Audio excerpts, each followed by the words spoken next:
Buenas noches. Como veníamos diciendo después de la interrupción a la que nos hemos visto sometidos, en 1819 se habían producido dos hechos fundamentales que de alguna manera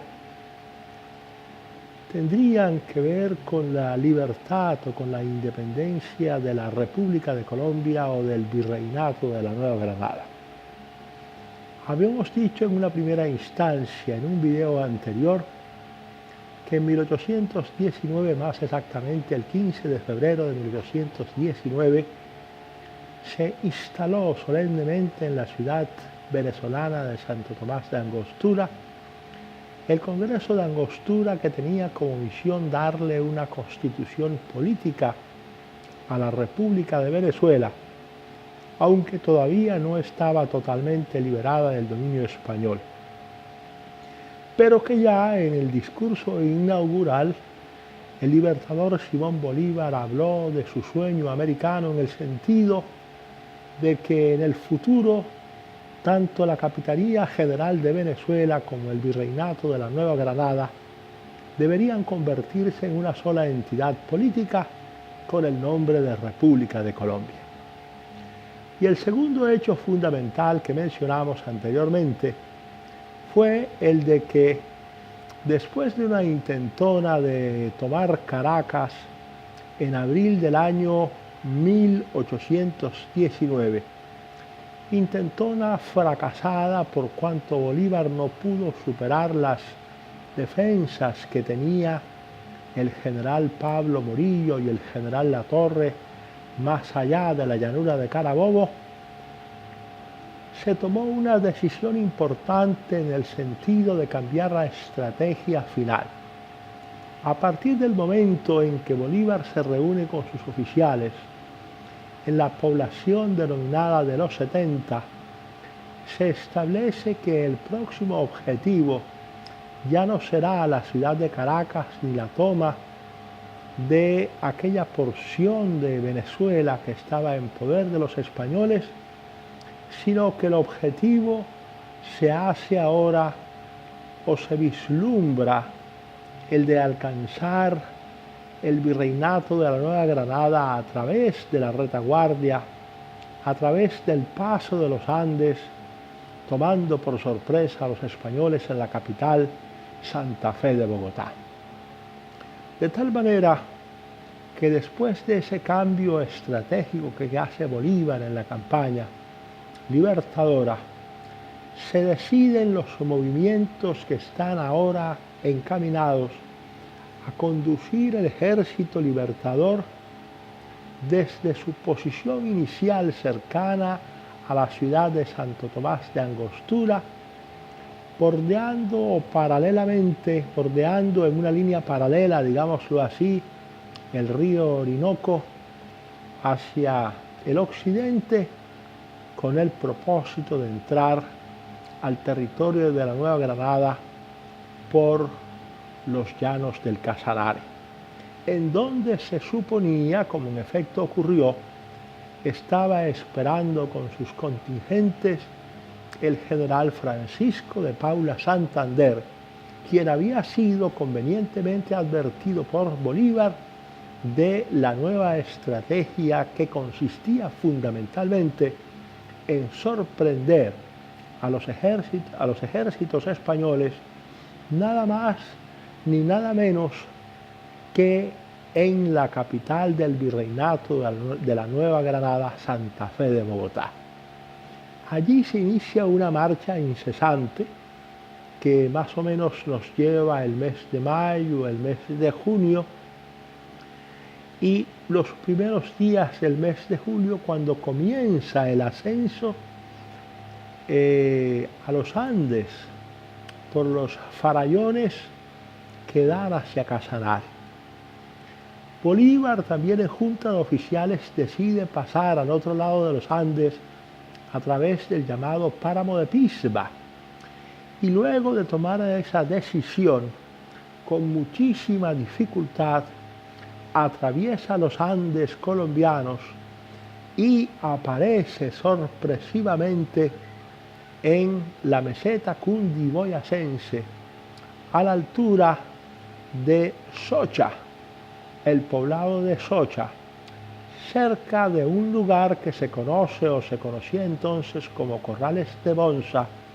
en donde las avanzadas bolivarianas despliegan por vez primera sus fuerzas y tienen las primeras escaramuzas con los ejércitos, con los contingentes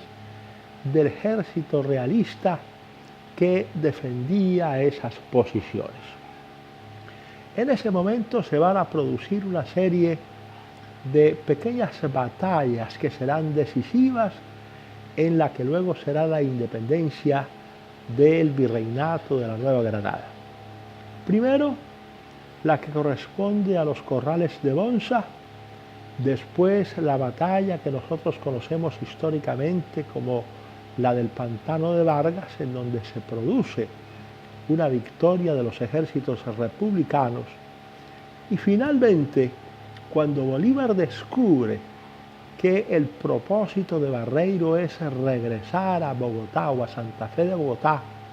con el propósito de reunirse con el grueso del ejército y organizar la defensa de la capital, Bolívar le cierra el paso en el puente de Boyacá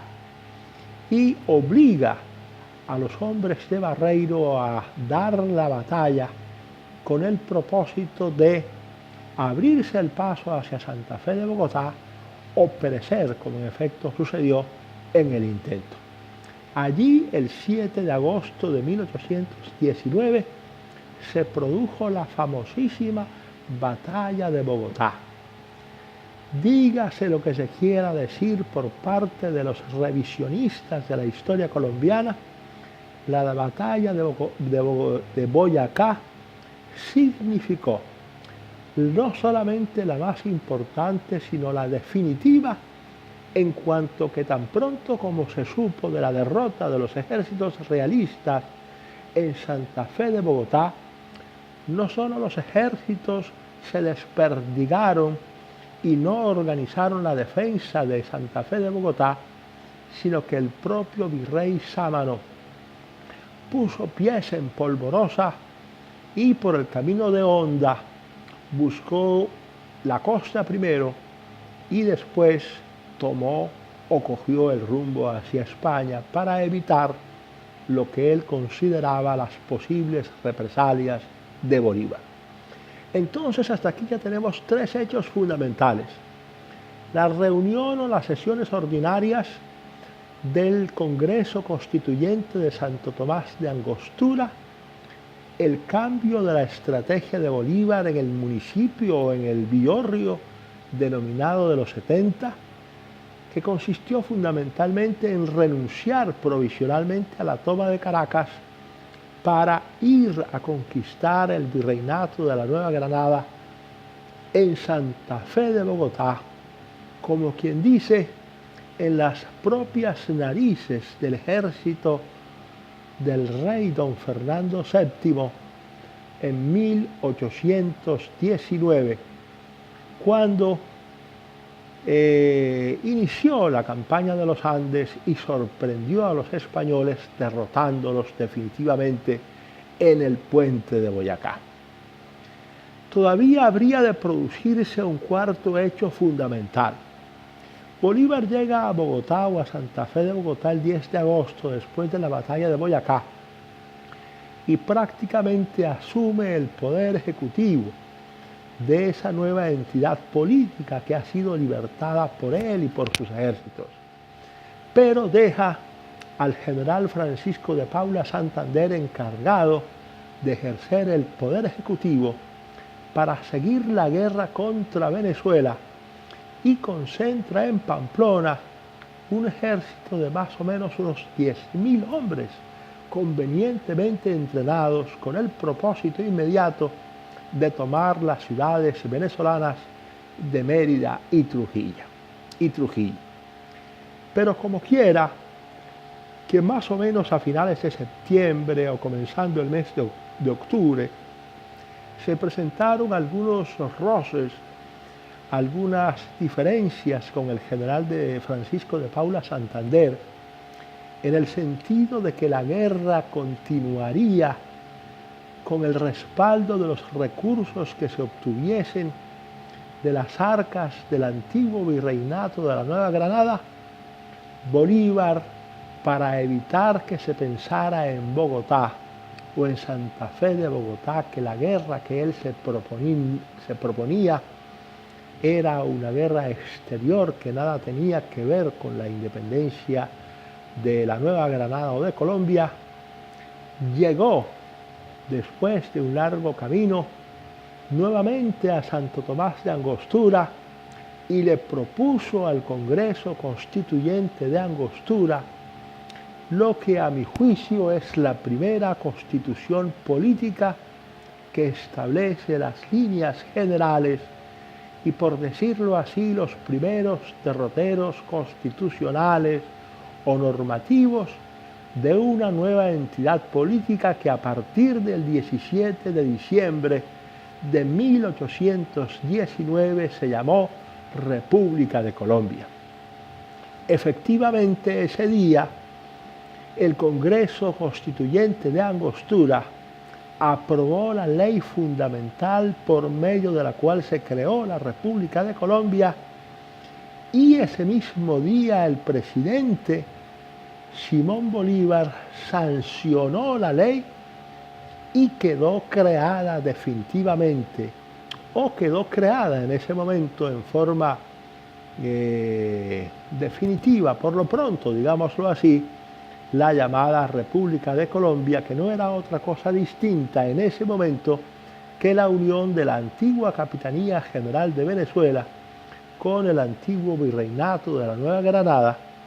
y tan pronto como quedara libre, también incluía la gobernación de Quito, de tal manera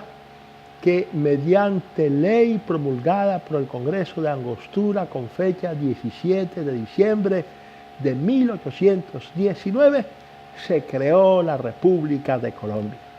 De tal manera, mis amigos,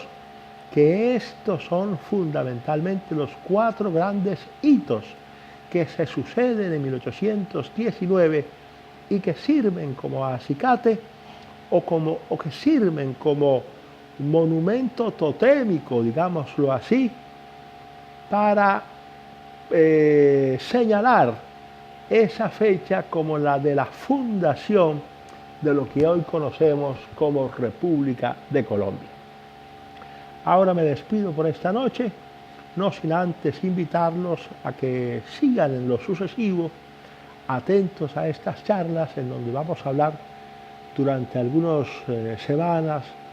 sobre los 200 años de vida republicana, y por favor no se olviden suscribirse a este canal hundiendo el botoncito rojo que aparece allí debajo en sus pantallas, con el propósito de que cada día tengamos más suscriptores, más oyentes, más personas dispuestas a escucharnos y, por cierto, más personas también dispuestas a debatir tanto nuestros puntos de vista como nuestros criterios acerca del devenir histórico colombiano. Eso ha sido todo por hoy, de tal manera que, como conclusión, en 1819 queda fundada la República de Colombia, inicialmente integrada por el territorio que un día fue conformado por la Capitanía General de Venezuela, más el Virreinato de la Nueva Granada, más la Gobernación de Quito. A esa porción de territorio Simón Bolívar le dio el nombre de República de Colombia, y en eso el Congreso Constituyente de 1830 ratificó la decisión bolivariana en el sentido de aprobar la ley fundamental, como ya lo hemos dicho, por medio de la cual se fundó la República de Colombia, que fue sancionada el 17 de diciembre de 1819. Muchas gracias.